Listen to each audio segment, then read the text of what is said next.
மயிலாடுதுறையில் நடைபெற்ற சாலை பாதுகாப்பு விழிப்புணர்வு பிரம்மாண்ட பேரணியில் போக்குவரத்து காவலர் ஒருவர் பாடல் பாடி பொதுமக்களிடம் விழிப்புணர்வு ஏற்படுத்தினார்.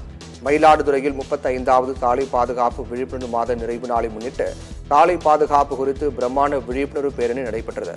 இதில் 500க்கும் மேற்பட்டோர் தலைக்கவசம் அணிந்தும் பதாகைகளை ஏந்தியும் நிலையிலும் விழிப்புணர்வு ஏற்படுத்தினர். நாலு பக்கம் வாகனம் நீ எந்த பக்கம் போகணும், நாலு பக்கம் வாகனம் நீ எந்த பக்கம் போகணும். சாலையின்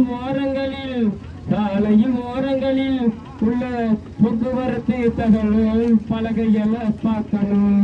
சாலை ஓரங்களில் உள்ள போக்குவரத்து பலகைகளை பார்க்கணும். தகவல் வண்ணங்கள், எச்சரிக்கை சின்னங்கள், உத்தரவு சின்னங்களை பார்த்து வாகனங்களை இயக்கணும்.